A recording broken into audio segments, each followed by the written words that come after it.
Yeah, nothing better than a fake fire going on. If I pause the video because I had to go put out a fire. You know, one of the sparks comes flying out of there. Anyhow, just want to make an update to that video that I made in the hospital.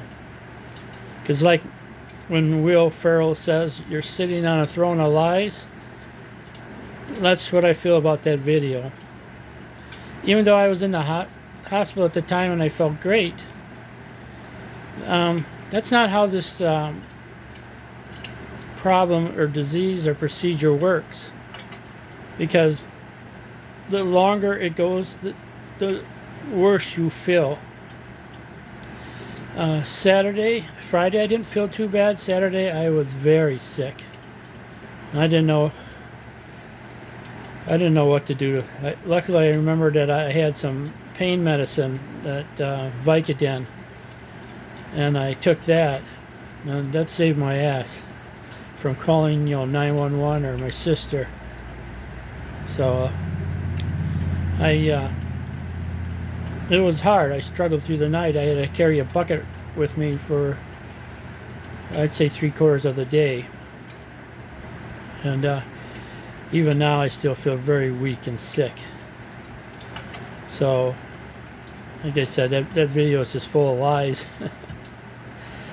And another thing I didn't mention, and it's like I said, I'm just telling you what's happening to me. I'm not doing this for any other reason. But sometime after that procedure on Thursday, my niece came up and talked to me, and we were talking, and all of a sudden it felt like I was having a heart attack. So I asked my niece to get the doctors, and then time they come back, I was really like shaking pretty bad. You know when you get those shakes so bad that somebody could put a paint can in your hand and you could shake it for them? I ended up doing 15 cans that day. I'm not sure if that was ethical, the nurses giving me their paint cans, but I was freezing too, and they put those warm heated blankets on you. Boy, there's not a better feeling than those blankets. I don't remember much after that. I passed out. But they did a blood draw to check for markers in my blood in case you have a heart attack. I don't normally get those. It might sound strange, but I was having a heart attack and went in, and they checked it and did nothing, and I ended up having emergency surgery to have stents put in that day I went in. So I don't know why sometimes those markers don't show up. But as I was leaving on Friday, I was getting ready to walk out the door, they stopped me and got another blood sample. They wanted to compare it. And I'm not sure what they're comparing it to if they didn't find anything.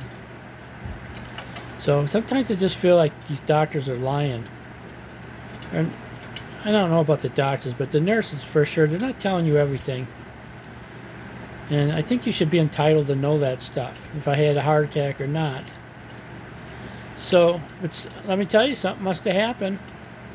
Because Saturday, when I started feeling a little better, I went out and got my mail, and my nitroglycerin pills were in there. And then a letter from my heart doctor wanted me to come in and have my heart looked at again. Which is kind of silly because I just had my heart inspected a couple weeks ago to see if I would be able to survive a liver transplant. So that's what I mean by they not telling you something. I mean, you don't suddenly just make a heart appointment. I didn't call them. They sent me a letter saying I needed to come in. So it's frustrating.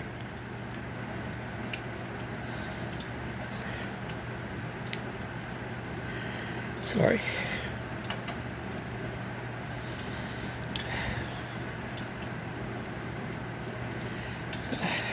I'm still kind of sick.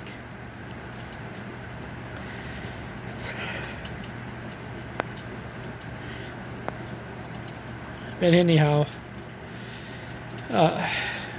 James, if you happen to see this video, you win. Because I got sick. And I still feel sick.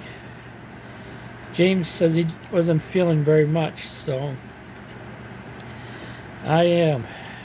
I think it has to do with my heart being weak. So, you guys let me know if I should delete that video. Because I feel like I'm lying.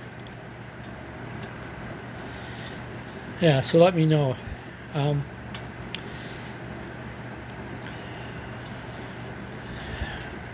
So if my sister happens to see this video, maybe she can type in, you know, what's going on and why you feel sick. She knows this stuff. I don't know any of this stuff. Alright, you guys. Best wishes and thank you.